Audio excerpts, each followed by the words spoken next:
हरि ओम। जय श्री कृष्ण। आइए अपने श्राद्ध पक्ष के इस ऑनलाइन गीता ज्ञान यज्ञ के आज अगले पड़ाव में हम लोग कल के सूत्र को पकड़ के आगे चलते हैं। सर्वप्रथम हम लोग यहाँ पे तीसरे श्लोक से 5वें श्लोक को चैंट करेंगे और फिर इसका अर्थ और विस्तार से आज देखेंगे।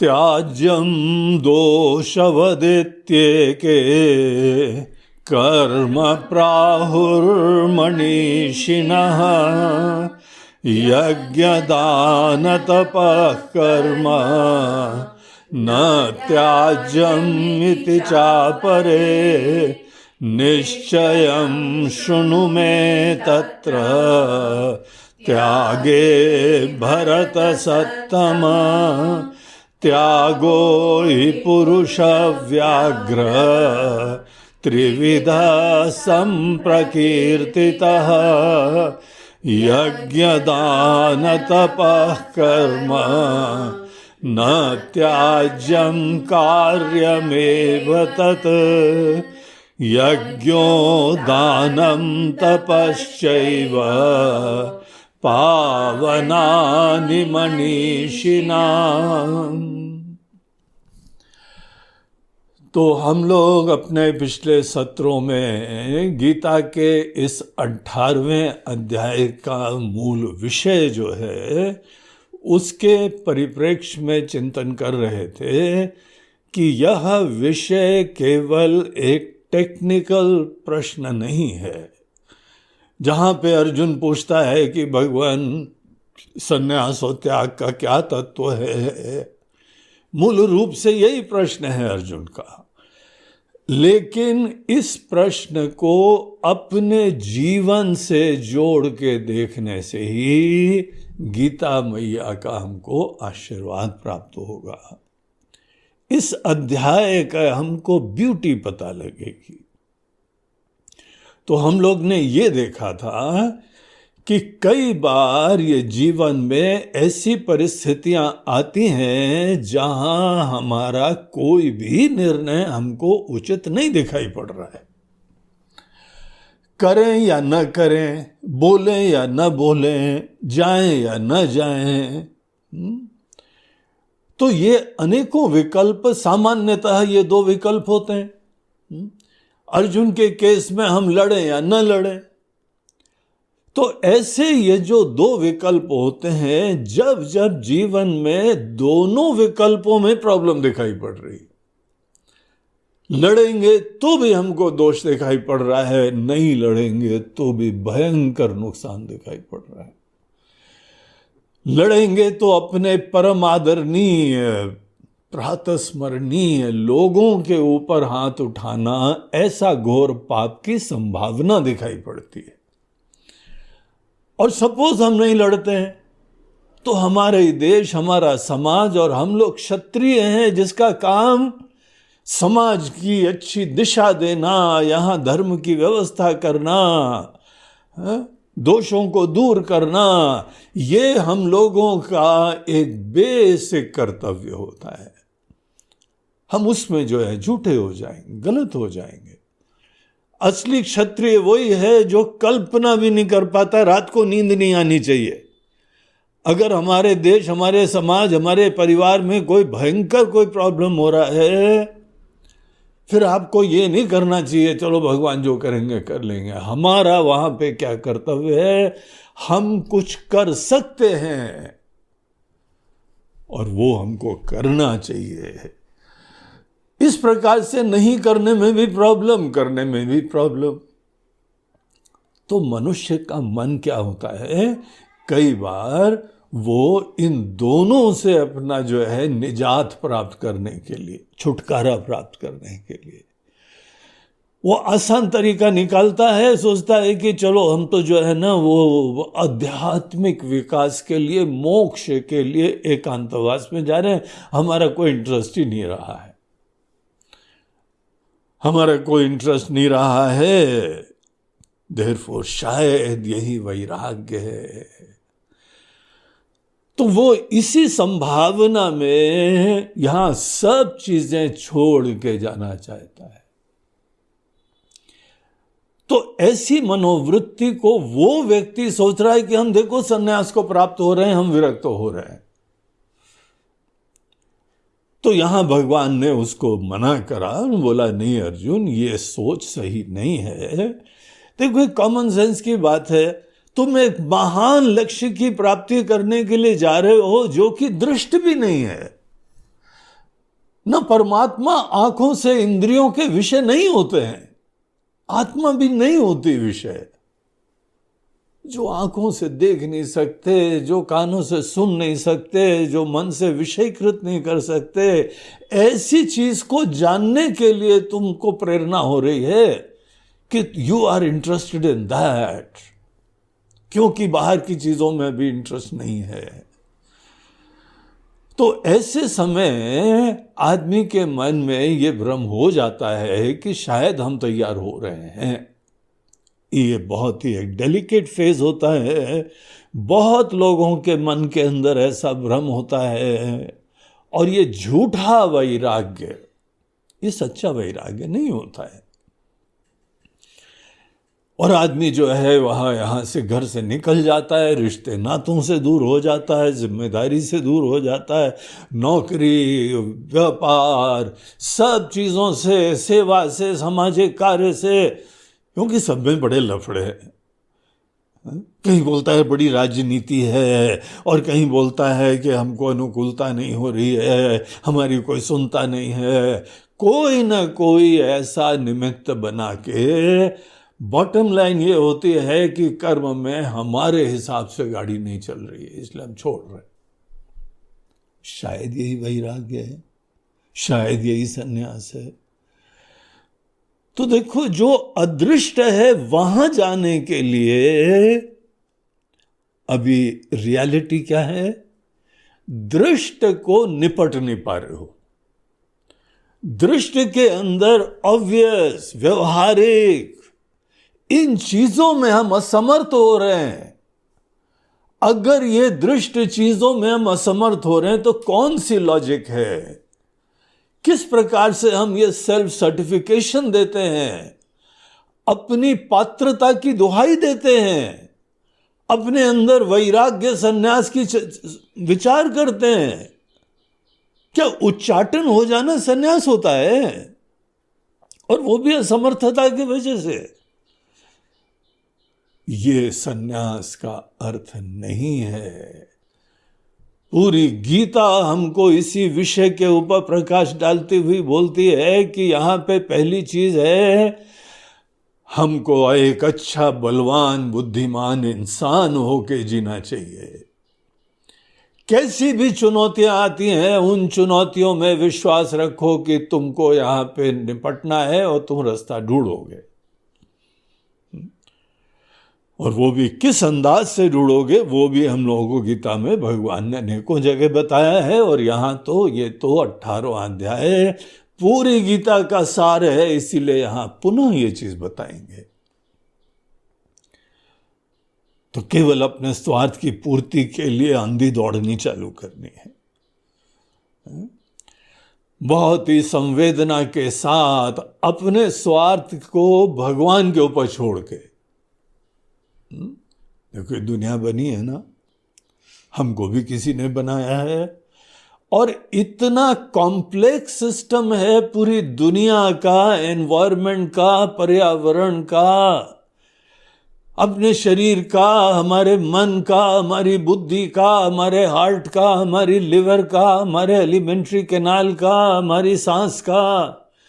इतना कॉम्प्लेक्स सिस्टम है, ये सब किसी ने बनाया है। ये सब दुनिया देख के ईश्वर के अस्तित्व का प्रमाण हो जाता है। ये तो आश्चर्य की बात है, कितने जड़ बुद्धि लोग होते हैं कि ऐसी दुनिया देख रहे हैं, लेकिन उनके मन में ये निश्चय नहीं हो पा रहा है, पता नहीं भगवान है कि नहीं है। अरे सोचो कि ऐसी चीजें, कौन सी चीजें अपने आप बन जाती हैं? अगर अपने आप कुछ बनने लगे तो हम लोग की फैक्ट्रियों की जरूरत क्या है? अपने आप बनने लगे तो किसानों को खेती करने की क्या जरूरत है? आर्टिस्ट लोगों को किसी चीज के निर्माण करने के लिए पुरुषार्थ करने की क्या जरूरत है? कौन सी चीजें यहां बगैर मेहनत के बनती है? कोई भी चीजों का निर्माण होता है उसमें हमारा मन बुद्धि पूरी अच्छी तरह से लगना चाहिए, ऊर्जा लगनी चाहिए, डेडिकेशन लगना चाहिए, तब जाके किसी चीज का निर्माण होता है। और ये दुनिया ही दिखा रही है कि there is a supreme intelligence, एक सर्वज्ञ परमात्मा, सर्वशक्तिमान परमात्मा इस दुनिया में है। और उन्होंने आपको थोड़ी दिन के लिए भेजा है अपने दूत की तरीके से। उन्होंने आपको जो है गिफ्ट दिया है मनुष्य जीवन का।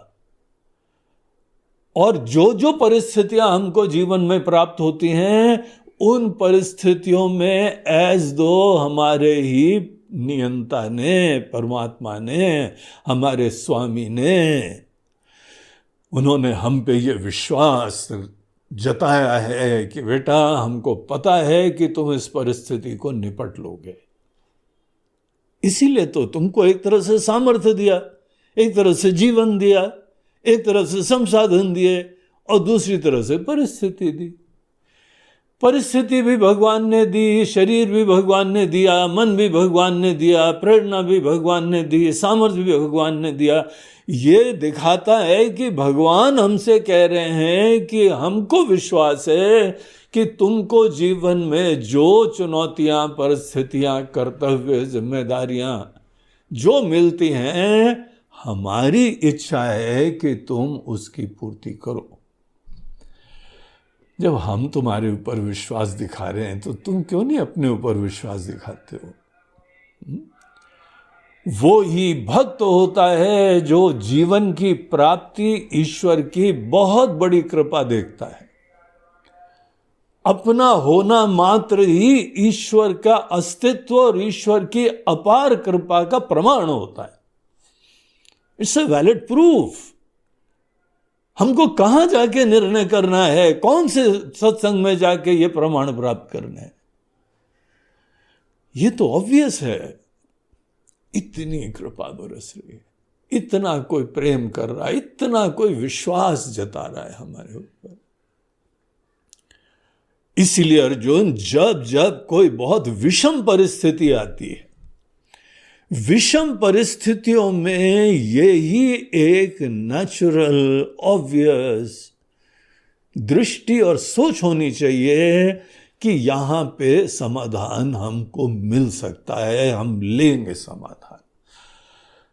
अगर हमारे भगवान ने हमको ये यहां पे इस प्रकार से रखा है, उन्होंने विश्वास जताया है हनुमान जी की तरह से, उनको बोला है कि तुमको जाना है दुश्मन के क्षेत्र में और सीता मैया का पता करना है। देखो, उन्होंने बोला है, भगवान ने बोला है, कर सकते, जरूर कर सकते हैं, जरूर करेंगे। सौभाग्य है हमारा। जितनी बड़ी चुनौती मिलती है उतना विश्वास भगवान ने आपके ऊपर जताया है। कम विश्वास होता तो छोटे छोटे काम बता देते, बेटा रोटी बना लेना, सब्जी बना लेना, दाल बना लेना है? लेकिन तुमको तो हमने बहुत बड़ा काम दे दिया है। इसका मतलब है कि हम तुम्हारे प्रति विश्वास रखते हैं। अगर कई बार ऐसा विनम्रता से स्वीकार करो, तुम नहीं जानते हो बहुत सारी चीजें हैं, हम नहीं जानते हैं, ये एक चीज है, हम जान ही नहीं सकते हैं, ये गठान विनाशकारी है।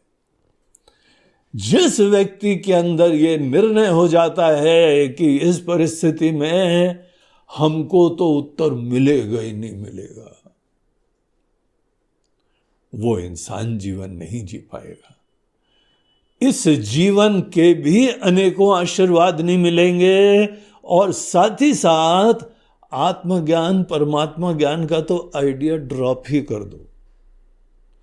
दृष्ट चीजों को निपट नहीं पा रहे हो और अदृष्ट को सिद्ध करने के लिए बड़े कॉन्फिडेंट हो। क्या बच्चों का खेल है क्या? हमारा संन्यास आश्रम जीवन की अंतिम अवस्था में आता है। जीवन की दुनिया भर की चुनौतियां निपटने के बाद अब ये सब हमारे लिए खेल बन गया है। अब हमारे लिए there is no problem which is a problem, there is no situation which is a problem. संन्यास तक उम्मीद है, ऐसी दृष्टि हो जानी चाहिए। इसीलिए जहां तक बाहर की सिचुएशंस है उसके अंदर गरिमा से खड़े रहो, कॉन्फिडेंस से खड़े रहो। बल्कि अपने ही ऑफिस में, अपने डिपार्टमेंट में, अपने समाज में दूसरों को बोला करो, जब कोई प्रॉब्लम दूसरे से ना निपटे ना तो फाइल हमारे पास भेज देना, हम उसका समाधान ढूंढेंगे। ऐसा नहीं है कि हम कोई ज्ञानी पैदा हुए हैं, हमको भी नहीं पता है आज, लेकिन नहीं पता से पता तक की जो यात्रा होती है वो मन के अंदर विश्वास, विनम्रता, चिंतन, शोध, इसके द्वारा ही तो संपन्न होती है। और तुम्हारा टायर इस मामले में ही पंचर हो गया, हाँ? और बोल रहे हो नहीं न कांक्षे विजयम कृष्ण, इंटरेस्ट ही नहीं रहा हमको। ये तो शुक्र है बाद में अर्जुन ने कॉन्फेस करके बताया, भगवान ऐसा नहीं है कि इंटरेस्ट नहीं है, इंटरेस्ट तो है लेकिन समझ में नहीं आ रहा है, यहां पे मामला गोल है, ऐसे गोलम गोल है। भगवान इसीलिए हमने समझा कि ये गोल गोल रोल कर ले, सन्यास की तरफ, सन्यास का गोल कर देंगे, यहाँ पे तो गोल हो गए। तो भगवान बोलते हैं कि अर्जुन तुमने बहुत अच्छा प्रश्न करा है, यही हमारा पूरा विषय चल रहा था। सन्यास का तत्व क्या है और त्याग किसको बोलते हैं। बेसिक सिद्धांत ये है कि कर्म के क्षेत्र में शुरुआत में सन्यास कभी किसी को नहीं करना चाहिए। हे पत्नियां, हे माताएं, सुन लो कितनी अच्छी न्यूज़ है।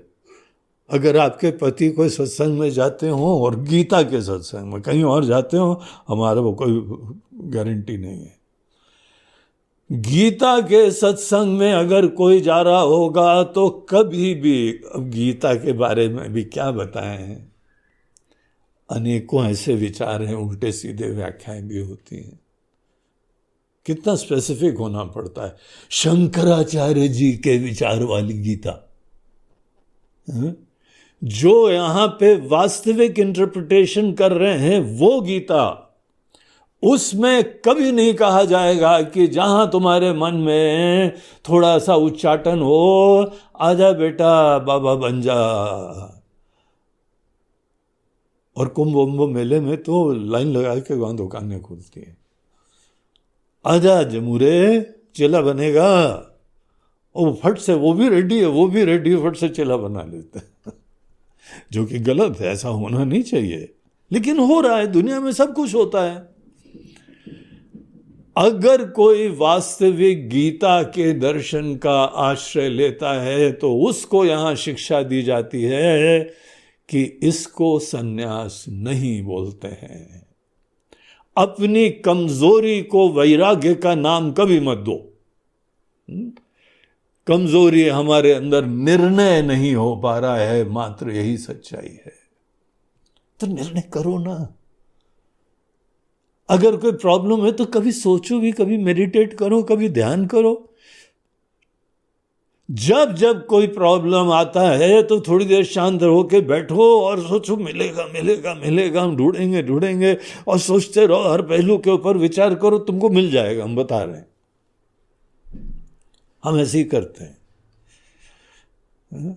अब सब चीजें दुनिया की हमको थोड़ी पता है, लेकिन जब जब प्रॉब्लम आता है तो मन के अंदर कभी यह शंका नहीं आती है कि हमको उत्तर नहीं मिलने वाला है। हम ढूंढेंगे, उत्तर मिलेगा, शोध करेंगे, 10 लोगों से पूछेंगे, विद्वानों से पूछेंगे। और आजकल तो एक महाविद्वान हम लोग के मोबाइल में रहते हैं ना, गूगल देवता, गुरुओं के गुरु, महागुरु, कभी सर्च करो ना। और आजकल जो है ना, गूगल सर्च के अलावा एक और आ गया है, उनका भी जो है वो पितामह उसका नाम दिया गया है चैट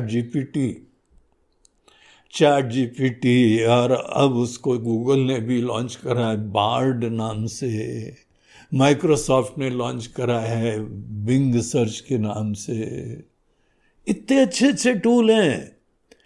कोई प्रॉब्लम हो, बस आपके अंदर विश्वास बना रहना चाहिए, समाधान है और समाधान हमको ढूंढना है। कर्म का क्षेत्र छोड़ के नहीं जाएंगे हम। कैसी भी चुनौतियां होंगी, कितना भी जो है वह भयंकर कोई पेशेंट होएगा, हम नहीं छोड़ेंगे, हम ढूंढेंगे समाधान। ऐसा व्यक्तित्व रखो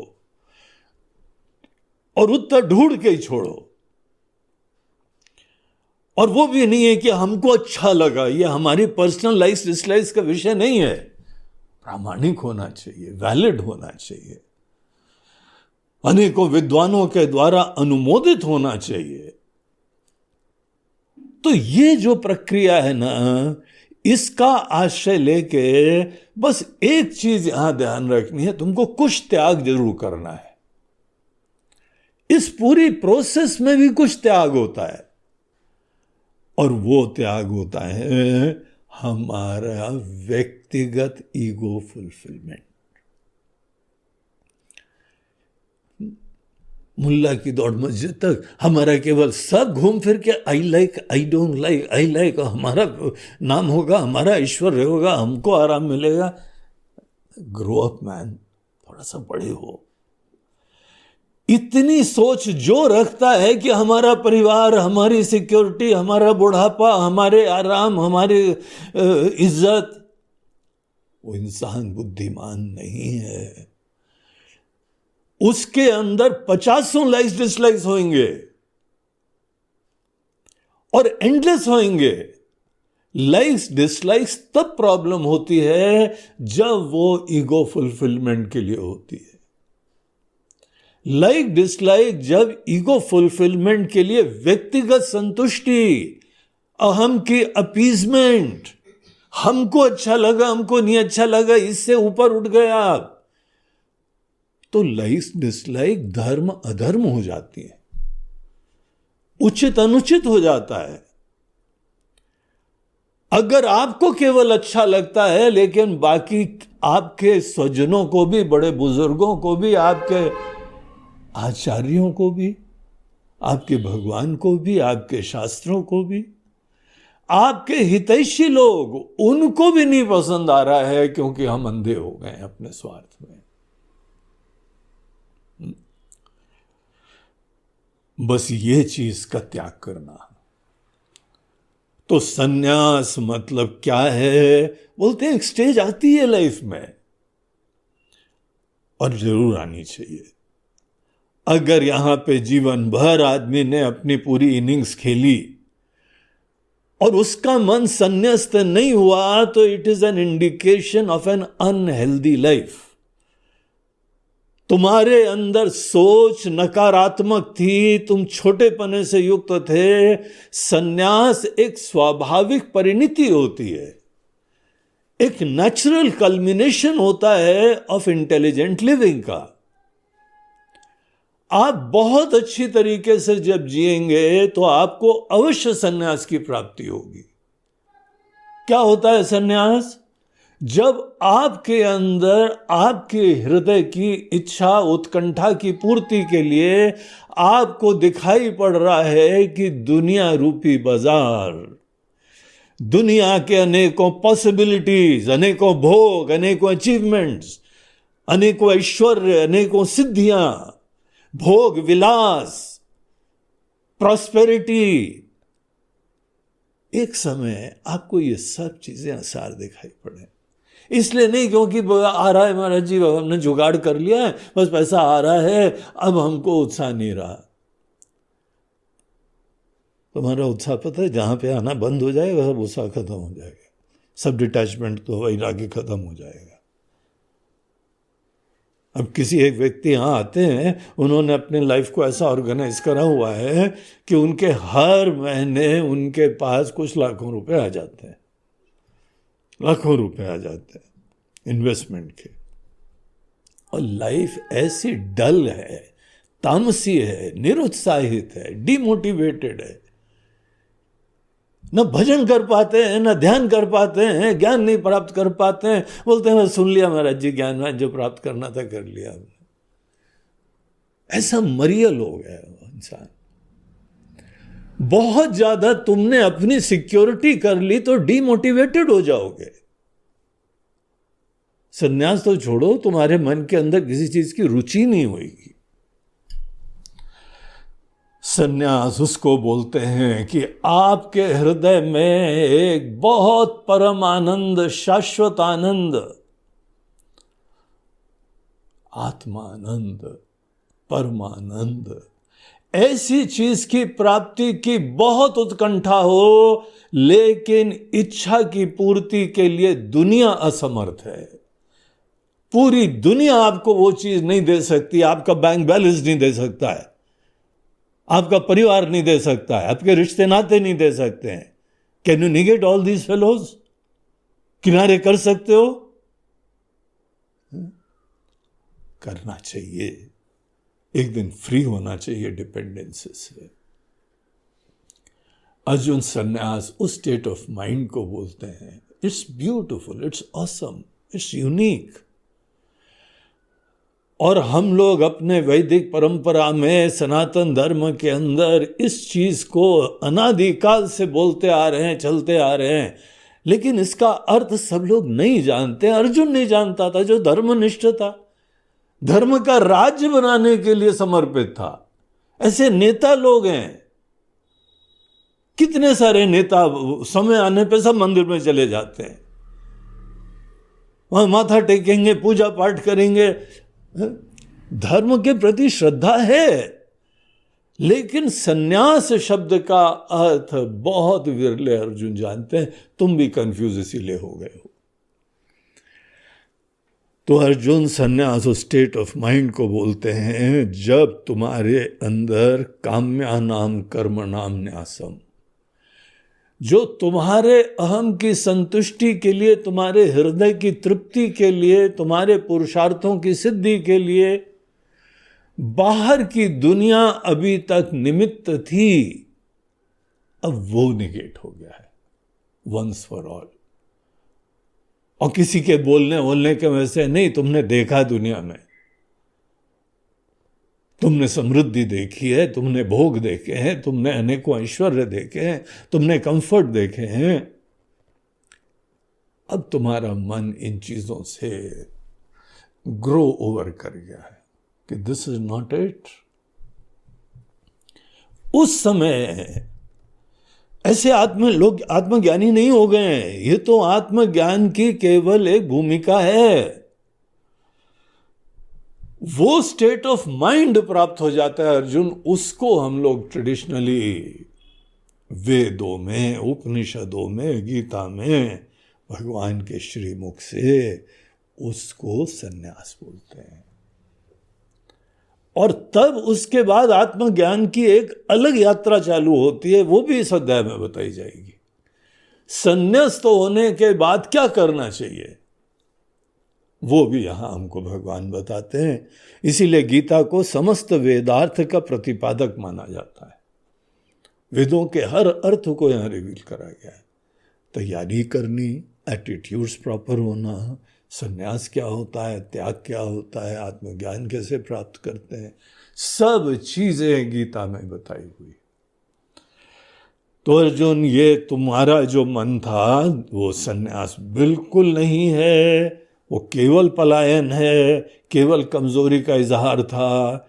हमारा सुझाव यह है कि तुम त्याग का आश्रय लो, बहुत उत्साह से, चुनौतियों से, डायनेमिकली कर्म के क्षेत्र में कोई ना कोई जिम्मेदारी लो, अपनी प्रकृति से लो, तुम्हारे अंदर जहां रुचि हो वहां से लो। और रुचि वो होती है जो करने में स्वार्थ का विचार भी नहीं आता है, लाभ हानि का विचार नहीं आता है। ऐसा कुछ है क्या जीवन में? ऐसा नहीं हो तो ढूंढना चाहिए, उसी को स्वधर्म का सूचक कहते हैं। ब्राह्मण आदमी ज्ञान का अध्ययन करना, अध्यापन करना, कई लोगों को इतनी रुचि होती है कि लाभ हानि सब भूल जाते हैं, डेडिकेट हो जाते हैं, तब कहा जाता है ये उनका स्वधर्म है। क्षत्रिय का जो है नेतृत्व तब जाके स्वधर्म कहलाता है जब इस कार्य के लिए उसके अंदर अपने स्वार्थ की, गणित की चिंता तक नहीं आती। वो व्यापारी, वो वणिक बुद्धि है, वैश्य बुद्धि है, बिजनेसमैन है, जिसके अंदर, बिजनेस के अंदर रहते हुए लाभ हानि ये उसको डेटर नहीं करती है, निरुत्साहित नहीं करती है, और एक से एक डिसीजन लेते हुए आगे बढ़ता है। एक ऐसी फील्ड होती है हर व्यक्ति के लिए जो हमारे स्वधर्म के अनुरूप होती है। That is my love, that is my real inclination, motivation, अंतः प्रेरणा है। अगर हमको मौका मिले इस प्रकार से जीने का तो जीना ही सौभाग्य हो जाता है। ऐसी चीज को ढूंढना पड़ता है, और वो अपने बड़े बुजुर्गों से हमको उस चीज से अवगत होना पड़ता है, शास्त्रों से, गुरु से। इस चीज में मदद लेनी चाहिए। Please help me identify what is my स्वधर्म। और वो कर्म का क्षेत्र है, वो सेवा है, और वो तुम्हारा प्रेम है। खूब प्यार से करो, खूब डेडिकेशन से करो, फल की चिंता करे बगैर करो। और अर्जुन, वो कर्म करना तुम्हारे लिए साधना है। तुम्हारे लिए साधना छोड़ छाड़ के जाने में तुम्हारा कल्याण नहीं होगा। तो यही तुम्हारे लिए त्याग का अभ्यास करना, त्याग को एक्चुअलाइज करना। तुमको भी सेल्फ एक्चुअलाइजेशन करना है। एक लक्ष्य रखो, लक्ष्य की सिद्धि को बोलते हैं एक्चुअलाइजेशन। अपने ही अंदर किसी कॉम्पिटेंस, किसी सामर्थ्य को जगाना है, और वो जगाने के लिए हमको यहां जूझना है चुनौतियों में। तो त्याग को ही तुम्हें एक्चुअलाइज करना है। अब त्याग के बारे में हमने चर्चा करी तो कल हम लोग देख रहे थे कि देखो यहां पे भगवान इमीडिएटली बताते हैं, अर्जुन ये सब शब्द हैं, शब्द ही यहां पे एकमात्र कम्युनिकेशन का माध्यम होते हैं। ज्ञान के लिए मीडियम, माध्यम केवल शब्द है। इसीलिए शास्त्र शब्द हैं, गुरु भी कोई उपदेश देते हैं शब्द हैं, लेकिन ये शब्दों के भिन्न भिन्न अर्थ संभव होते हैं। अर्जुन, जब हमने बोला कि त्याग करो, अब उसके भी भिन्न भिन्न अर्थ होते हैं। एक यहां पे लोग हैं, विद्वान लोग हैं, प्रसिद्ध लोग हैं, डॉक्टरेट हैं, पढ़ाई करी हुई है, प्रोफेसर होंगे, किताबें लिखी होंगी, उस टाइप के लोग, बहुत विद्वान। उन्होंने, एक सज्जन आए, उन्होंने बोला त्याग का मतलब यह है त्याज्यम दोष वदित्य के कर्म प्राहुर्मनीषिणा। कर्म को ऐसे त्यागो जैसे कर्म ही दोषवान होता है। उन्होंने पूरी थीसिस लिख दी इसके ऊपर, प्रमाण पूर्वक उन्होंने प्रस्तावना दी। और अगर कोई भूले भटके उनकी किताब पढ़ लिया, उनका सत्संग पढ़ लिया, उस जगह पहुंच गए तो वहां से आदमी आएगा सब कर्मों में निरुत्साहित होके। अगर भूल से भी कोई कर्म हो गया वो प्रायश्चित करेगा, उधर एक क्या पाप कर दिया हमने आज फिर हमको कुछ करने की इच्छा हो गई, आज यहां पर ये करने की इच्छा हो गई, वहां वो करने की इच्छा हो गई, आज तो हमने रात को सपना देख लिया यो कर रहे थे, अरे यार, हमारे सपने में भी पापी होते रहते हैं, कितने भयंकर पापी हैं हम। यही परिणाम होगा ना अगर ऐसे लोगों का तुमको सो कॉल्ड सत्संग मिल जाए। भगवान यहाँ पे हमको पहले ही सजग कर देते हैं, सचेत कर देते हैं। बोलते हैं कि अर्जुन, ऐसी व्याख्याएं यहाँ प्रचलित हैं। ये मत बोलना कि भगवान व्याख्या ही बंद करवा दो। आप तो ऐसा करो ना, वहां से ऊपर से अपनी तीसरी आंख खोलो और ऐसे लोग फटाफट कामदेव की तरह भस्मीभूत हो जाएं। हम बहुत मोहित हो जाते हैं। I get disturb, I get influenced, प्रभावित हो जाते हैं। और ऐसे लोग दुहाई देते हैं, गुरु जी हम तो कुछ नहीं करते हैं, हम बैठे रहते हैं। बोले किसने बोला है भैया कुछ नहीं करो? हमने तो नहीं बोला है। तो ये इन गुरु जी के पास आके तुम ये क्यों बोल रहे हो? इन गुरु जी ने तुमको बताया कभी? बाय द वे, उनकी गीता ने बताया तुमको। सवेरे उठना, कुछ नहीं करना। हाँ, कुछ नहीं करने में ब्रेकफास्ट खाना अलाउड है, वो भी तुम्हारा हिसाब का रॉयल वाला। और लोगों का बड़ा व्यवहार बिल्कुल प्रॉपर होना चाहिए। और तुम्हारे इन्वेस्टमेंट का रिटर्न्स भी बाकायदा आना चाहिए। लॉस कुछ हो ही नहीं, प्रॉफिट प्रॉफिट होता रहे। उसके बाद हम कुछ नहीं करते। ये किसने बोला यार? क्यों अपने जीवन बर्बाद करते हो? तो एक ऐसे लोग हैं, ऐसे विचार जो लोग तुमको देते हैं, वो एक यहां पे पॉसिबल लोगों की व्याख्या है। लेकिन हम ऐसा नहीं कह रहे। हम क्या कहते हैं? निश्चयम शृणु मे तत्र। हमारा विचार सुनो, निश्चित अर्थ सुनो। इस मामले में त्याग जरूर करना है, लेकिन कर्म का त्याग नहीं करना है, जिम्मेदारियों का नहीं करना है, रिस्पॉन्सिबिलिटी का नहीं करना है। एक सज्जन बड़े भक्ति दिखा रहे थे तो हमने उनको चुनौती दी, एक जिम्मेदारी दी। जहां जिम्मेदारी जी तो एकदम गुब्बारा बस्ट हो गया, ठंडे हो गए। हमने करा ही नहीं कभी। नहीं करा तो करो। नहीं, कुछ हमारे अंदर विचार ही नहीं आता, प्रेरणा ही नहीं आती। हमको तो आराम से बैठे रहना अच्छा लगता है।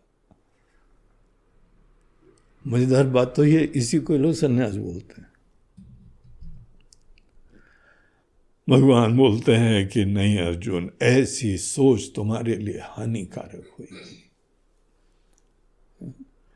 जो भी परिस्थिति आती है, चुनौती आती है, एक ये सोच होती है कि हमारी पर्सनल इज्जत हो, हमारी खुशी हो, हमको लाभ हो, हमको हानि हो ना हो।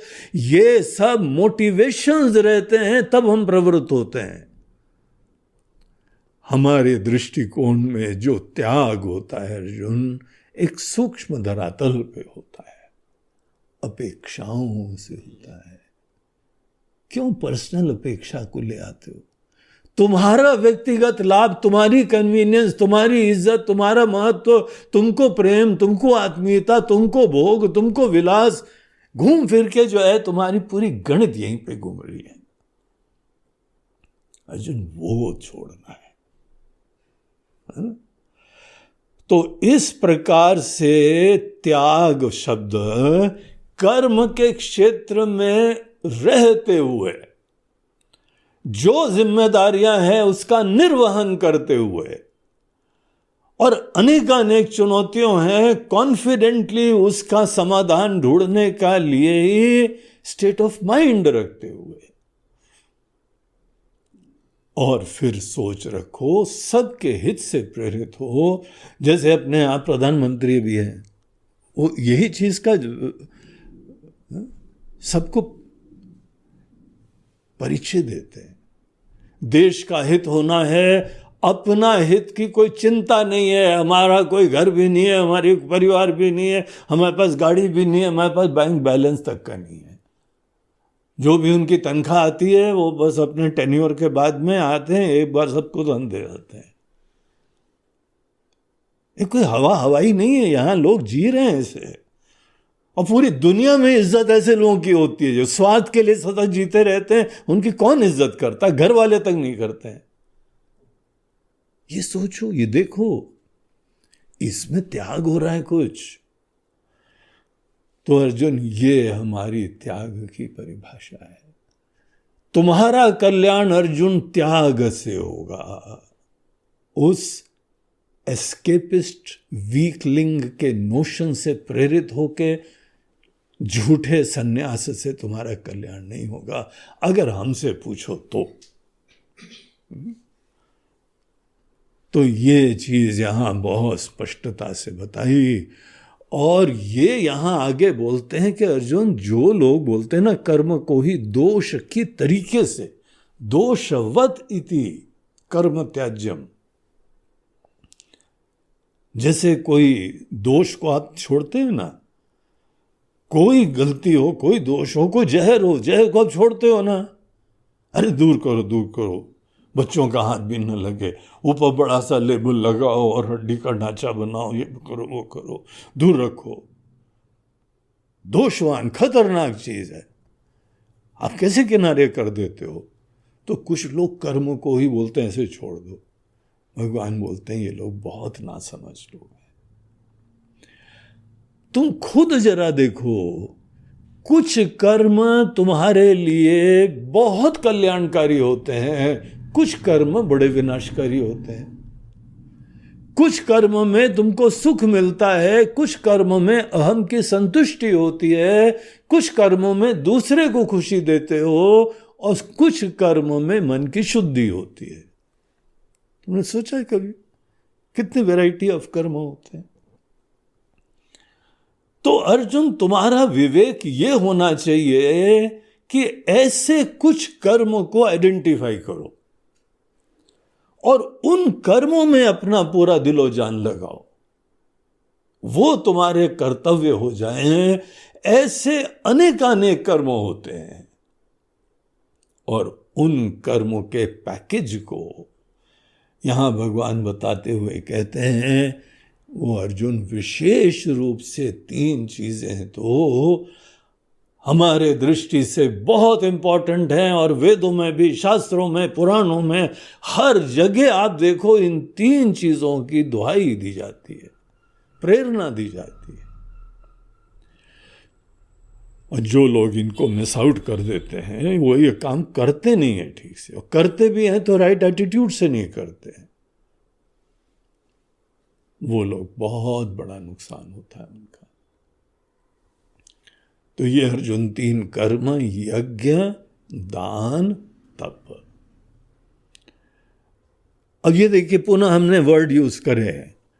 हर वर्ड का आपके मन के अंदर भी आज कुछ ना कुछ धारणा होगी। अगर आप विनम्र साधक हैं तो अपनी धारणा से नहीं प्रेरित होगे, अभिमान से नहीं प्रेरित हो गया। हमको पता है यज्ञ क्या है, हमने करा भी है यज्ञ, दान भी हमको पता है क्या है, तप भी हमको पता है क्या है। तो जरूर कुछ ना कुछ पता होगा, लेकिन यहां हमारी प्राथमिकता हमने जो अभी तक सुनाया है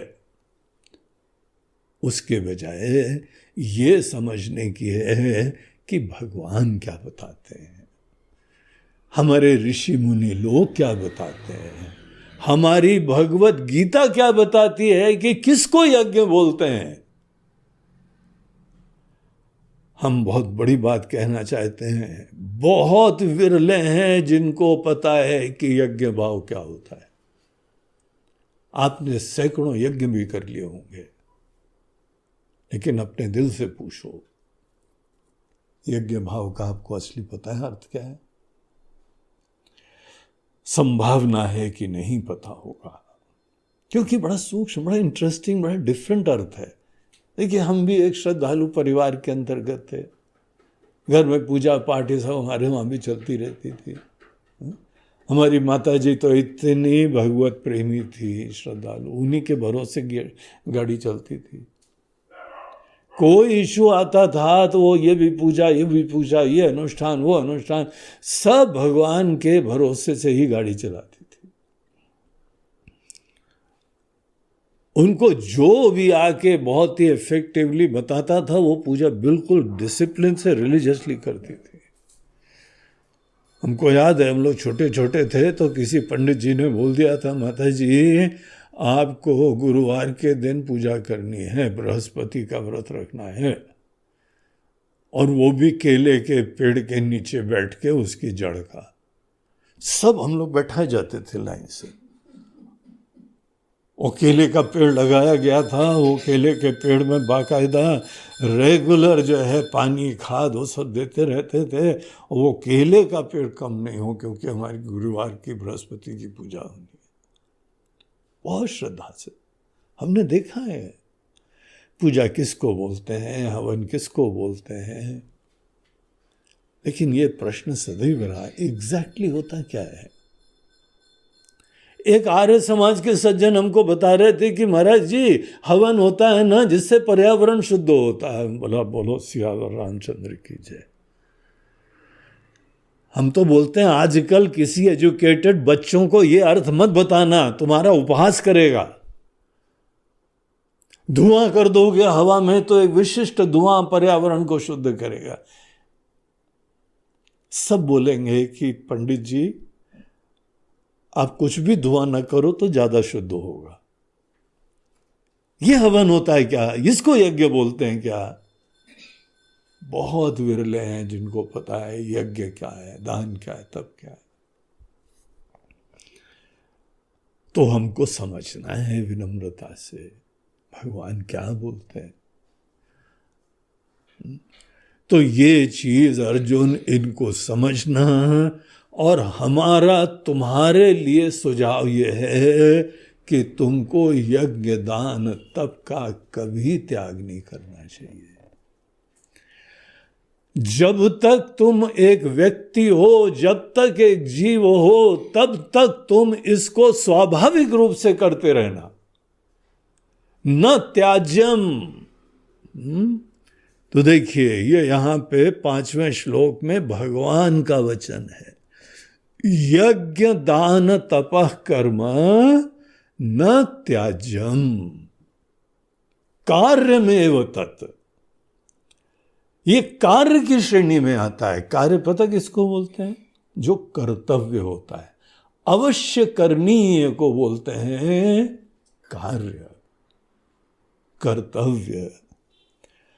यज्ञ दान और तप के बारे में तुम्हारी ये दृष्टि हो जाए कि जब तक तुम अभी एक व्यक्ति हो, जीव हो,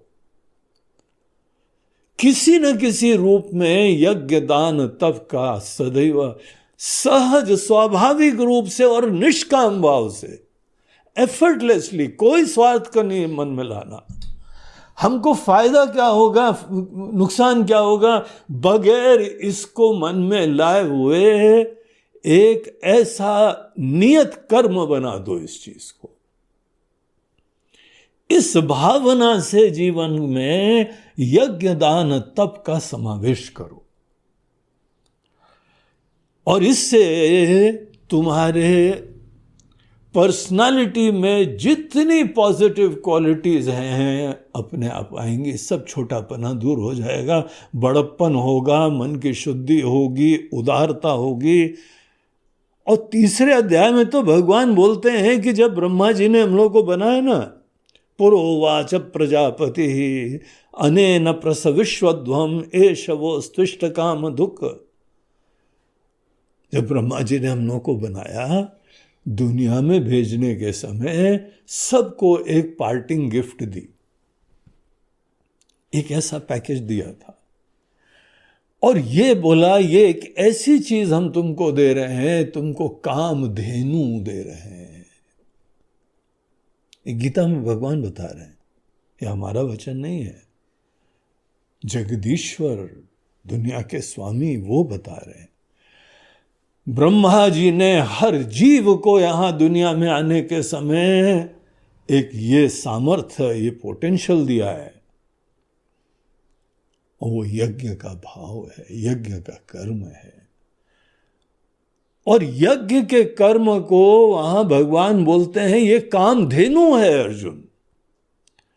अर्थात तुमको जीवन में कोई भी इच्छा हो, कोई कामना हो, हर चीज तुम यज्ञ भाव से सिद्ध कर सकते हो। ऐसा कभी यज्ञ को सोचा आपने, सुना कभी? ये यज्ञ की परिभाषा दी जा रही है। इसीलिए बड़े विनम्रता से, खुले मन से भगवान क्या बताते हैं उसको हमें समझना चाहिए। और उसी तरीके से तप और दान,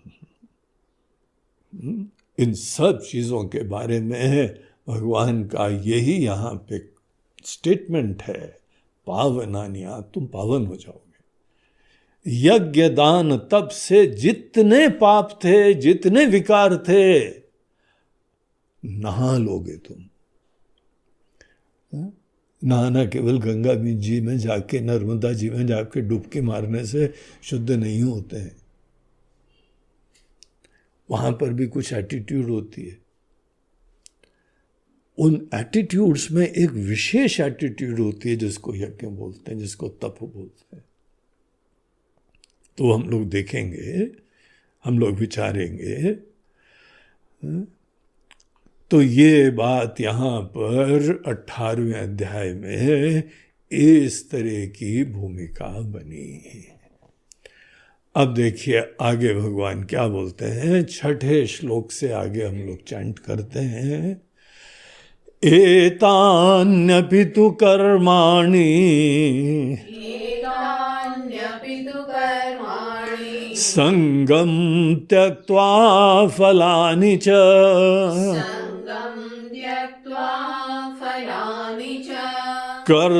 कर्तव्यानीति मे पार्थ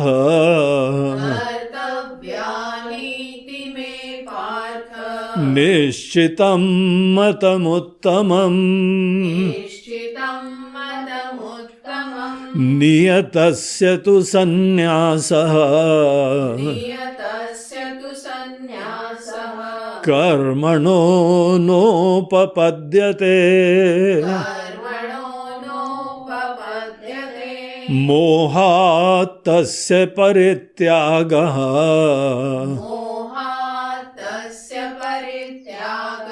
तामसः परिकीर्तितः दुःखमित्येव यत्कर्म कायक्लेशभयात् त्यजेत्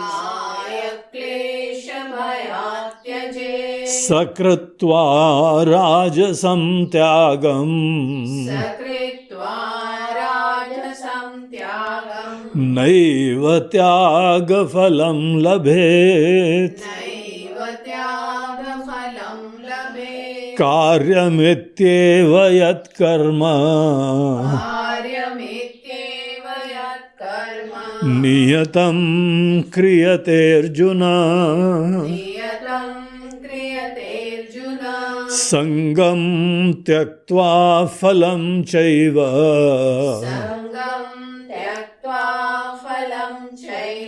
सत्याग सात्विको मतः।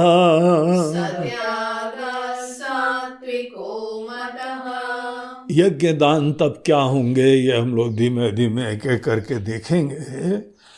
इस संदर्भ में भगवान का जो वचन है वो पूरा स्टेटमेंट हम लोग देख लें, फिर आगे ये आपको बात स्पष्ट होती जाएगी।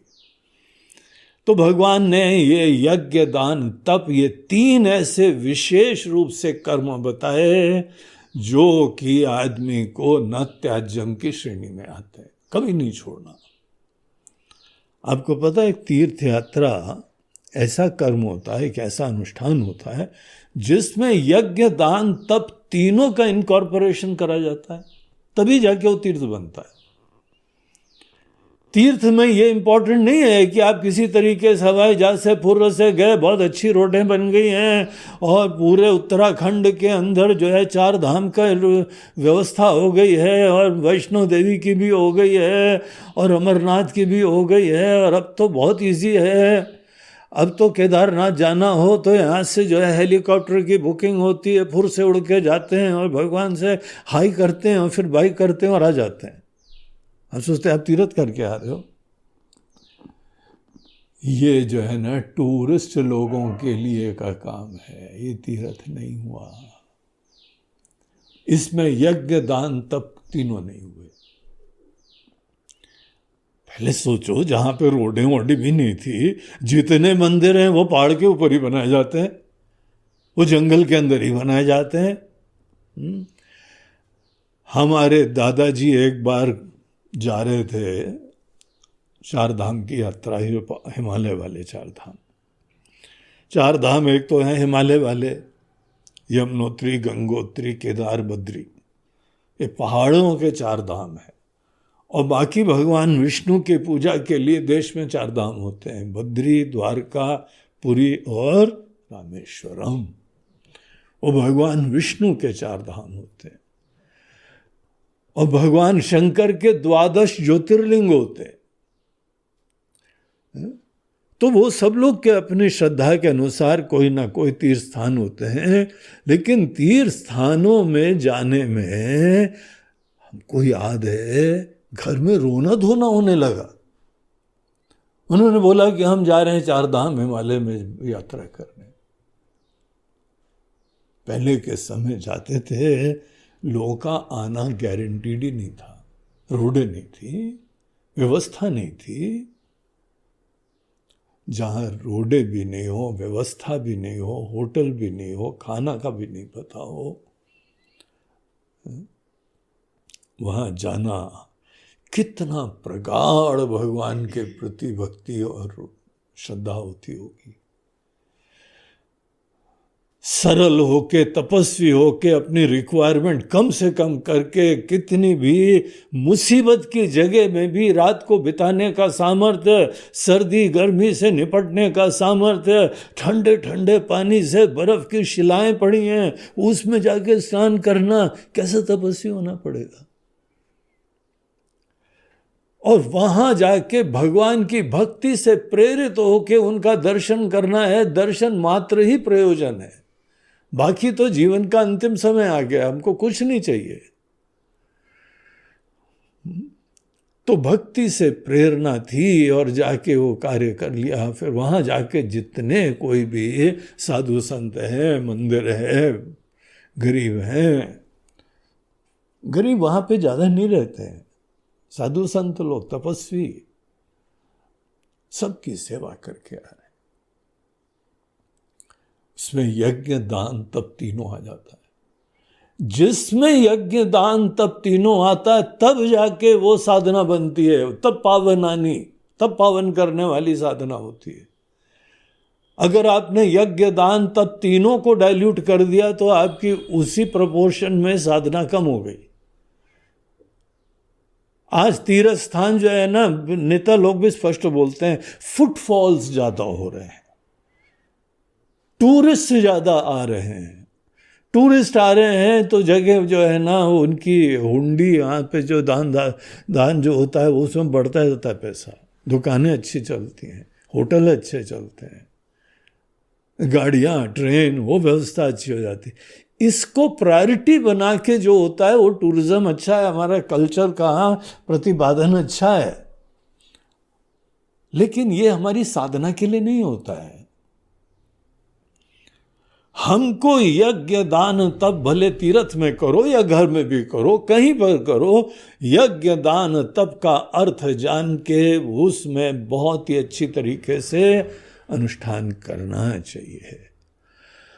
और यहां पर एक चीज भगवान बताते हैं जो सबसे इंपॉर्टेंट है तीनों में, वो ये है, एतान्यपि तो कर्माणि संगम त्यक्त्वा फलानि च। इन कर्मों में भी तुम्हारा जो है वो अटैचमेंट नहीं हो जाना चाहिए। हम तो यही करते हैं, डेली हवन ही करते हैं, डेली ये पूजा ही करते हैं, डेली ये पार्थिव लिंग के पूजन करते हैं, डेली फलाना करते हैं। कई लोगों का कर्म में आसक्ति हो जाती है, वो कर्म नहीं करें तो बेचैनी होती है, इसको बोलते हैं कर्म में आसक्ति। कर्म से आगे क्या होता है कुछ नहीं पता है, मगर ये कर्म को पकड़े रहते हैं। वो ठीक है, शुरुआत में पकड़ना चाहिए कर्म को। कर्म को पकड़ना एक चीज है, आसक्ति हो जाना दूसरी चीज है। इसको आप खुद देखो। जो अच्छी चीज है डेली करनी चाहिए, बगैर आसक्ति के करना चाहिए, ये भगवान अंडरलाइन करते हैं। एक तो एतान्यपि तु कर्माणि संगम त्यक्त्वा, जो यज्ञ दान तप के तुमने बहुत अच्छी तरीके से अनुष्ठान करा है, इनके प्रति भी तुम्हारी आसक्ति नहीं होनी चाहिए। अब हम लोग इसके ऊपर चिंतन करेंगे, क्या एग्जैक्टली आसक्ति होती है, कैसे डिस्टिंग्विश करना चाहिए, कब आसक्ति हो रही है, कब बगैर आसक्ति के करते हैं। कर्म में भी आसक्ति नहीं होनी चाहिए। और आगे बोलते हैं फलानी च, जहां ज्यादा ही लोग फंसे रहते हैं। हम यज्ञ करते हैं, पूजा करते हैं, मेजॉरिटी सब लोग नहीं। हो सकता है आप भी ना करते हो या आप करते हो, आप खुद जानिए। लेकिन भगवान क्या बता रहे हैं, वो हमारा यहां पे कर्तव्य है बताने का, उस चीज को, फैक्ट्स को रिवील करने का। ये एक सत्य है कि शुरुआत में पूजा, तीर्थ, भजन, व्रत सदैव फल के लिए करा जाता है। इसीलिए कोई पूजा हुए, बोलो हाँ संकल्प लो, काहे के लिए पूजा कर रहे हो बताओ। कितने लोग हैं जो बोलते हैं कि हम केवल इसलिए पूजा कर रहे हैं क्योंकि भगवान की भक्ति और ज्ञान प्राप्त हो। कम लोग हैं। कोई ना कोई, इसको आराम हो जाए, इसको बीमारी दूर हो जाए, हमारा बुढ़ापा आराम से कट जाए और हमारी बीमारी निपट जाए, हमारे धंधे अच्छे हो जाएं, बच्चे अच्छे हो जाएं और घर में अच्छा हो, परिवार अच्छा हो, सास ससुर अच्छे हो, पति पत्नी ठीक ठाक हो, पड़ोसी अच्छे हो, समाज अच्छा हो। मांगने ही मांगना पड़ता है, जैसे बगैर मांगे काम ही नहीं होता है। और भगवान इसको मना कर रहे हैं। भगवान बोल रहे हैं कि यज्ञ दान तप में, यज्ञ जो है ना, आधुनिक रूप में पूजा को ही बोलते हैं। आप पूजा कर रहे हैं बगैर किसी फल की चिंता करे तो क्यों पूजा करोगे? दान कर रहे हो बगैर किसी फल की इच्छा के। एक आश्रम में एक सज्जन आए, बोलते हैं हम दान देना चाहते हैं, लेकिन ये हर पंखे की ब्लेड में हमारा नाम लिखना है। हमने उनको प्रणाम कहा, बोला धन्यवाद, हमको नहीं चाहिए आपकी सेवा। तो यही अनेकों बार होता है। मंदिरों के आप देखो, स्टेप्स में, तीर्थ में जाते हो, हर जगह नाम लिखा हुआ है। और मंदिर समिति लिखा भी देती, भैया पैसा आ रहा ले लो। वो आदमी को सोचना चाहिए कि उसका नाम पे कुचल के कोई जा रहा है, थूकते जा रहा है। वो नहीं सोच रहा है, बस उसको संतुष्टि हो रही, नाम लिख दिया हमने। वहां पे क्या फल आता है आपको ये डिस्कवर करना चाहिए, बगैर फल की चिंता के। ये हम लोग देखेंगे आगे, इसका विचार करेंगे। फिर क्यों करा जाता है, ये समझने की बात है। और यही भगवान यहां बता रहे हैं। तब आपने कर्म के क्षेत्र में काम करते करते बहुत विशेष प्रकार का त्याग करना चालू कर दिया।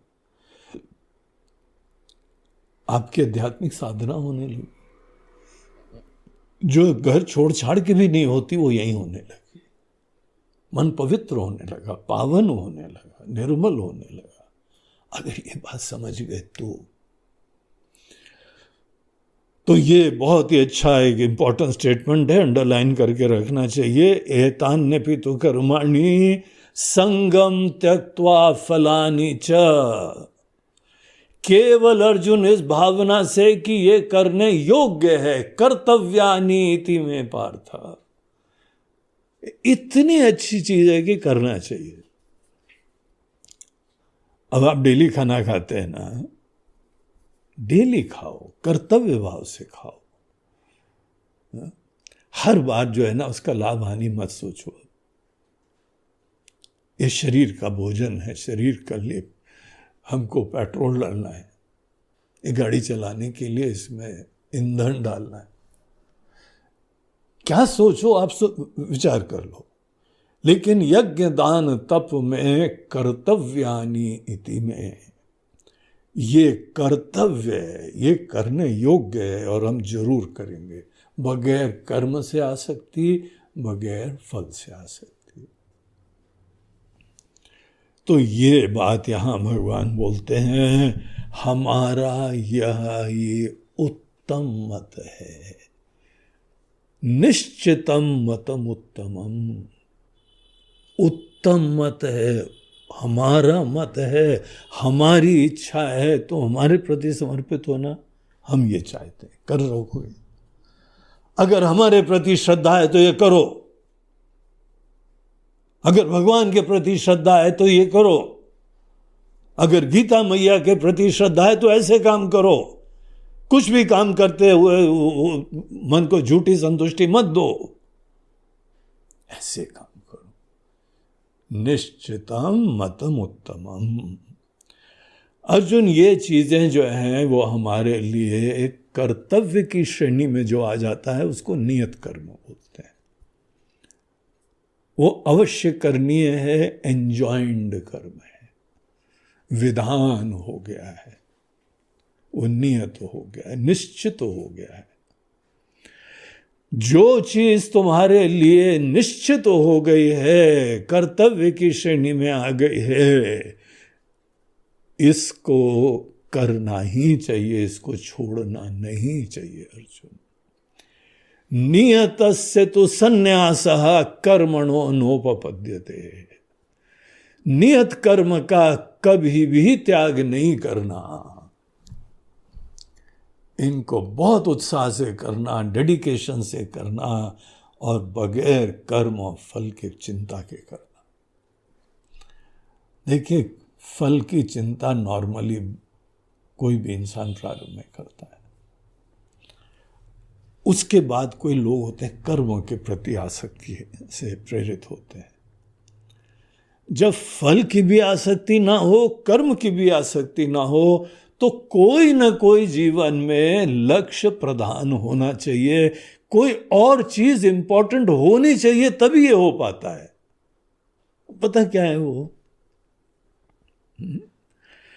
आपकी भगवान के चरणों में भावना की अभिव्यक्ति। हम भगवान की सेवा कर रहे हैं, हम किसी की सेवा कर रहे हैं। देखिए, हर यज्ञ में कोई देवता होते हैं। देवता कौन होता है? किसी चीज में कोई बहुत सक्षम, समर्थ, एन एम्बॉडीमेंट ऑफ ब्लेसिडनेस। जैसे कोई आदमी म्यूजिक सीखने जा रहा हो तो एक म्यूजिक के गुरुजी के पास जाता है, वो सशरीरी, वो ऐसे एम्बॉडीमेंट हैं उसी ज्ञान के। बस उनकी सेवा करो, उनका आशीर्वाद की प्राप्ति के लिए सेवा, इसको यज्ञ भाव का प्राण कहते हैं। आप उनके लिए प्रिय बन जाएं, ऐसी सेवा करो। इंपॉर्टेंट ये नहीं है कि खाना पीना हम कर रहे हैं और ये भी कर रहे हैं। अरे कुछ भी करो, तुम्हारा एटीट्यूड क्या उनके हृदय को जीतना है कि अपने हम की संतुष्टि करना है?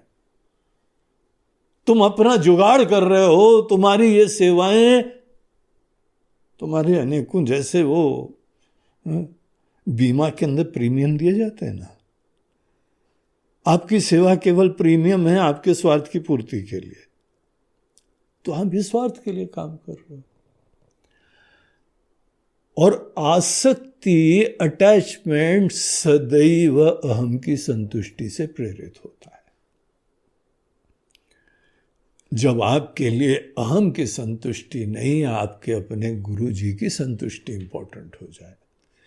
देखिए, हम लोगों के अध्यात्म के परंपराओं में भी हमारा काम केवल ये होता है कि गुरु जी के पास समर्पित होकर उनके स्नेह का पात्र बन जाना। केवल इतना एजेंडा होता है और कोई हमारे ऊपर बर्डन नहीं होता है। कौन सा ज्ञान प्राप्त करना है, कैसे ज्ञान प्राप्त करना है, कौन सा ग्रंथ पढ़ना है, हमारे ऊपर तो कोई बर्डन ही नहीं है। हम एक ज्ञानवान के स्नेह के पात्र बन गए, बस यज्ञ का यही एजेंडा है। समर्थ, बुद्धिमान, सक्षम, महान, ऐसे के हम स्नेह के पात्र बने, ऐसा लविंग, डेडिकेटेड, रेवरेंशियल एजेंडा होता है। इसके सामने कर्म के प्रति आसक्ति या कर्म फल के प्रति आसक्ति कितनी छोटी चीज लगती है। यज्ञ में एक डेफिनेट एजेंडा, गोल होना चाहिए। जिसके अंदर महान गोल नहीं होता है ना, केवल ऐसे लोग कर्म आसक्ति या कर्म फलासक्ति।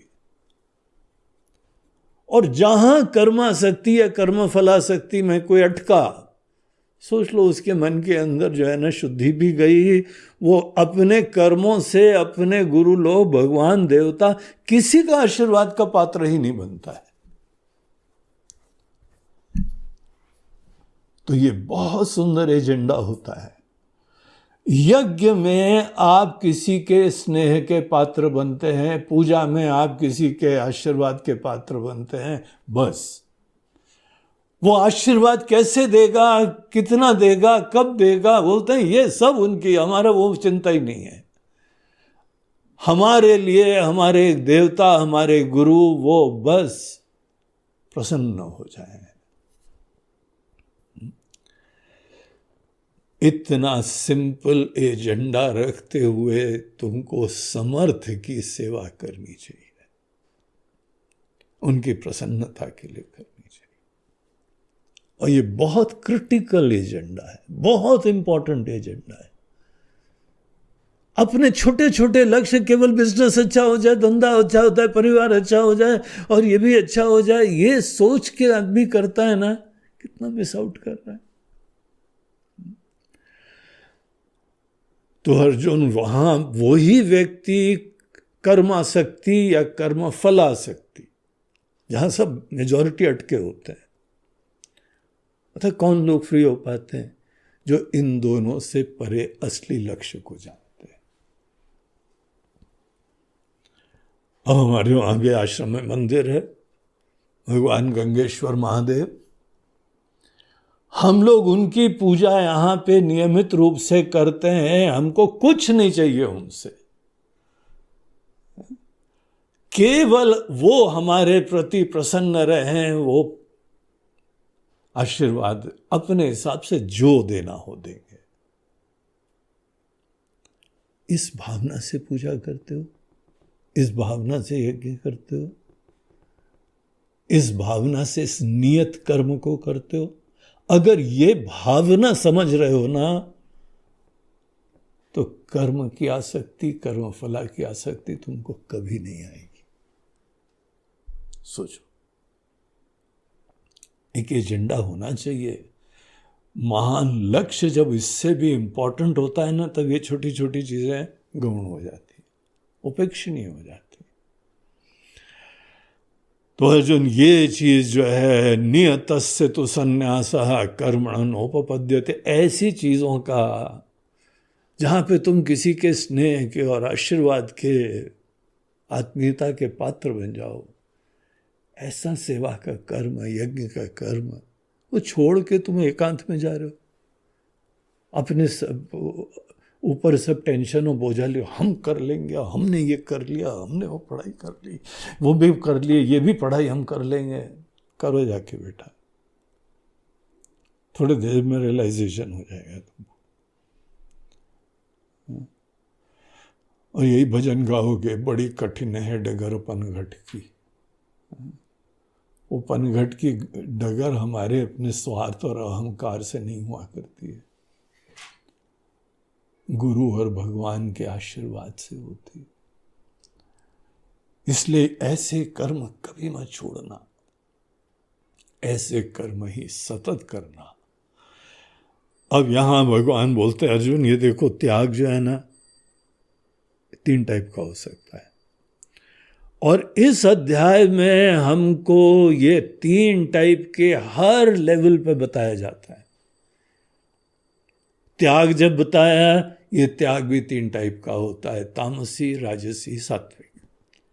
आगे बताए कर्म बताएंगे तो कर्म भी 3 टाइप का होता है, तामसी, राजसी, सात्विक।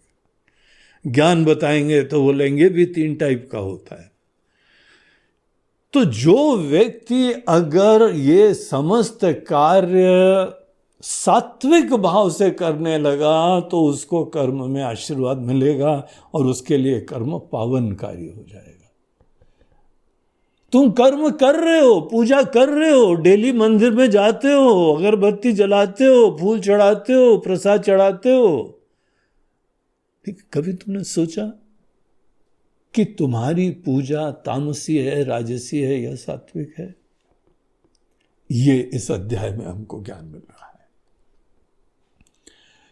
यहां भगवान बोलते हैं एक सज्जन ऐसे हैं जो कि मोहातस्य परित्याग, यज्ञ दान तप भी,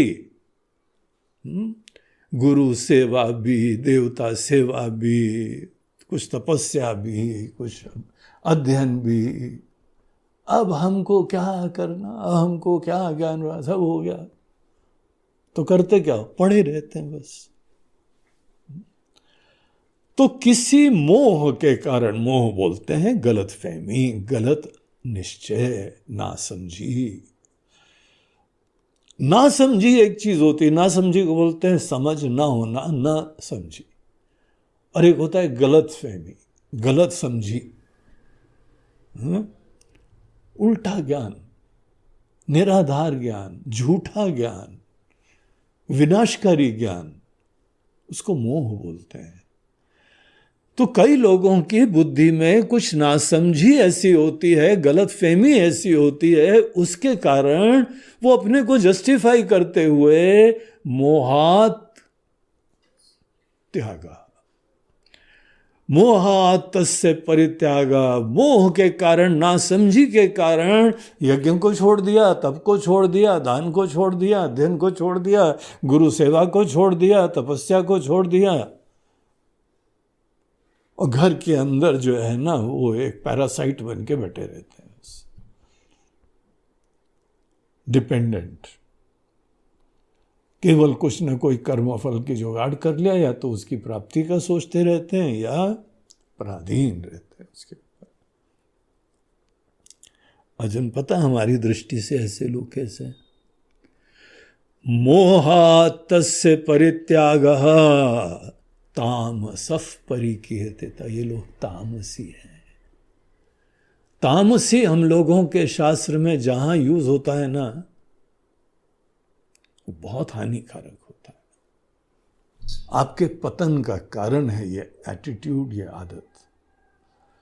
अगर कहीं पे किसी धरातल पे तामसिकता आ गई ना, अर्जुन तामसिकता को त्यागो, वो असली त्याग है। अगर अपने नासमझी के वजह से ऐसे सुंदर सेवा और यज्ञ और अनेकों ऐसे कर्म तुमने त्याग दिए, गुरु को आशीर्वाद प्राप्त करने के लिए तुमको जीवन जीना चाहिए, देवताओं का आशीर्वाद मिलना चाहिए, भगवान का आशीर्वाद मिले। कर्म करना वो इंपॉर्टेंट नहीं। हमको कर्म पूजा बड़ी अच्छी लगती है, पूजा में बड़े भाव विभोर हो जाए। तुमको अच्छी लगती है यार, तुमको समझ में नहीं आता है। अहम की संतुष्टि कर रहे हो, ये तुम्हारे अहम की संतुष्टि के लिए कर्म नहीं है। तुमको क्या अच्छा लगता है, नहीं अच्छा लगता है, that just doesn't matter, it's इमैटेरियल। जो इसलिए पूजा करता है क्योंकि हमको पूजा बहुत अच्छी लगती है, उस व्यक्ति को लाभ ही नहीं मिलेगा। तुम वैसे ही मलिन रहोगे, वैसे ही गंदे रहोगे, वैसे ही मन के अंदर दुनिया भर के विकार तुम्हारे अंदर कभी नहीं निकलने वाले। पता है, जब हम बोलते हैं हमको अच्छा लगता है तो क्या बोल रहे हैं? ईगो फुलफिलमेंट होता है उससे। ईगो फुलफिलमेंट तुम्हारा जिस चीज से अगर होने लगे, तुम ईगो के कब परे जाओगे? इन कर्मों को यूज करो, अब तुम बिल्कुल गौण हो जाओ, भगवान को अच्छा लगे, गुरुदेव को अच्छा लगे। और गुरु हमारे हिसाब से चले ये मत सोचना। तुम्हारे नोशंस के गुरु होने चाहिए क्या? वो गुरु अगर तुम्हारे अहम की संतुष्टि न करें तो कोई लोग गुरु को छोड़ के चले जाते हैं। एक सज्जन यहाँ आए, वो कोई गलत एटीट्यूड देखा तो हमने उनको समझाया, गुस्सा भी करा, डांट भी लगाई। फिर बाद में गए बोलते मैं कभी भी जाऊंगा नहीं अब आश्रम में, क्योंकि यहाँ पे तो हमारा ही जो है वो अहम की संतुष्टि नहीं होती है। ऐसे बहुत सारे लोग हैं। क्या हमारी अहम की संतुष्टि के लिए तुम भगवान के पास जाओगे, गुरु के पास जाओगे, सत्संग में जाओगे, या अहम को, धारणाओं को किनारे करके उनकी प्रसन्नता के लिए जाओगे? पावन और कल्याणकारी तो वो चीज होती है।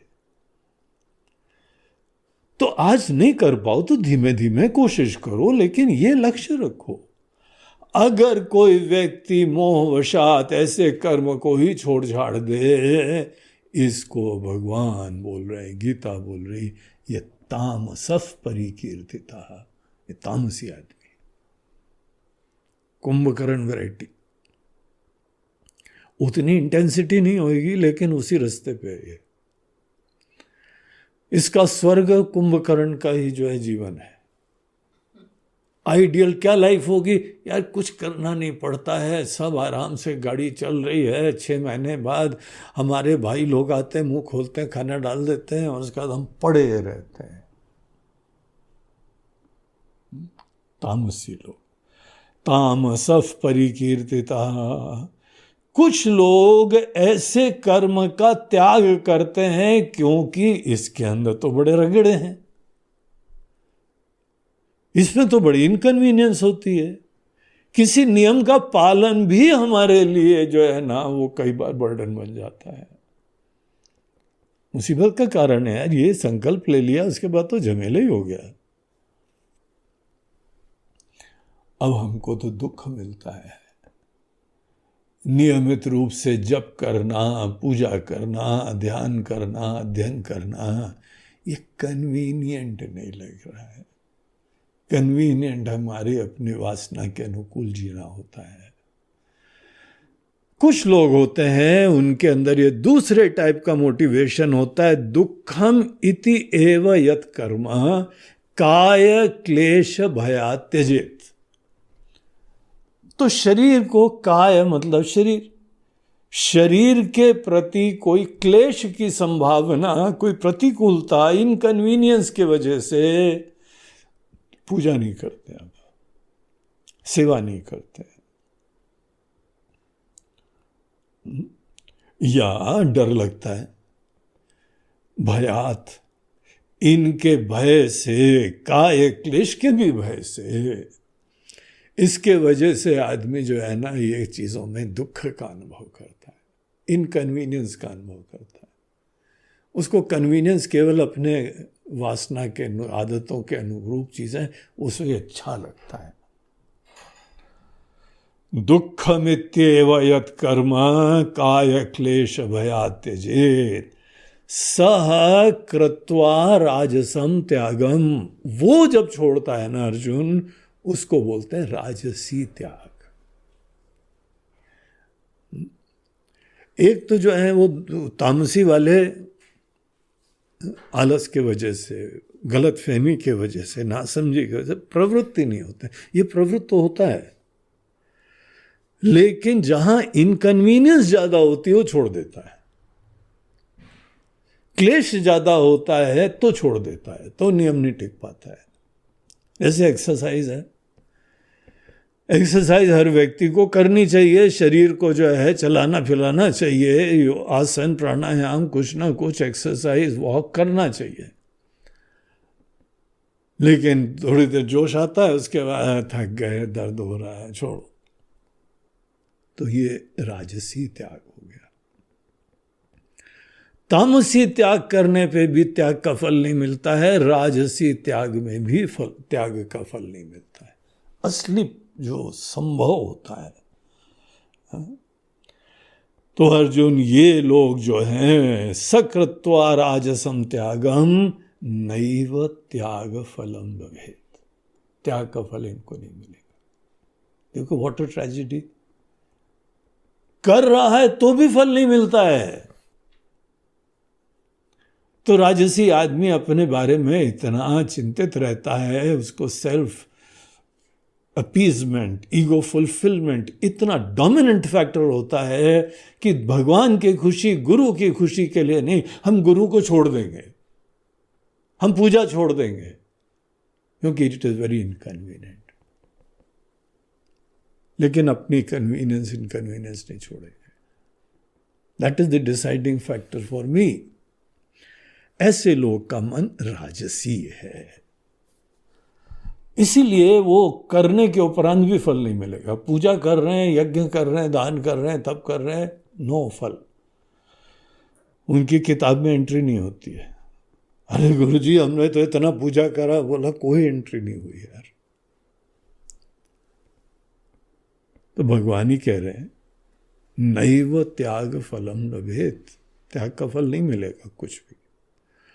और एक तीसरे टाइप का जो है त्याग होता है, उसके अंदर पहली चीज तो ये करने योग्य है।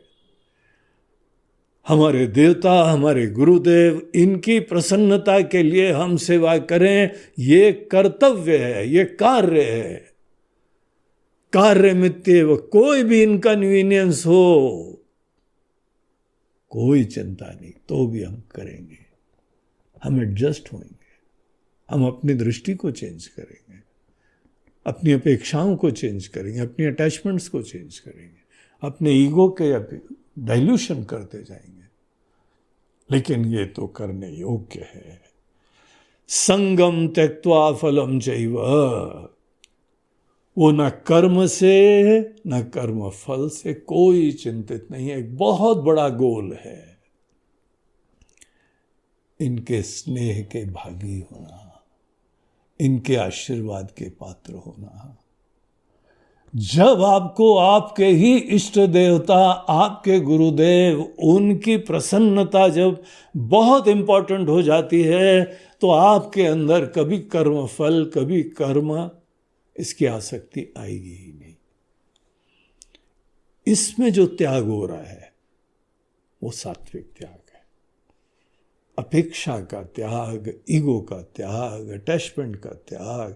अर्जुन किसी भी कर्म में ये वाला त्याग करो, तुम नहा लोगे अर्जुन, पावनानी, पावन हो जाओगे। तो इस तरीके से ये अर्जुन को त्याग का भगवान ने रूप दिखाया। और इसी तरीके से अनेकानेक पहलू हमको जीवन के, उसमें सात्विक, तामसी, राजसी सब पहलू दिखाते रहते हैं। त्यागी व्यक्ति हर लेवल के ऊपर सात्विक चीजों को अडॉप्ट करता जाता है, राजसी तामसी को छोड़ता जाता है। इस तरीके से हम पावन होते हैं। ये अर्जुन साधना तुम्हारे लिए कल्याणकारी। इससे अर्जुन इस दुनिया में और अध्यात्म में जो भी अदृष्ट दुनिया है, मोक्ष की प्राप्ति, हर चीज के लिए तुम तैयार हो जाओगे। और अगर ये नहीं करोगे तो यहां के लिए भी नहीं होगे, परलोक भी नहीं होगा। अब now the choice is yours. हमारा काम केवल तुमको फैक्ट्स बताना है।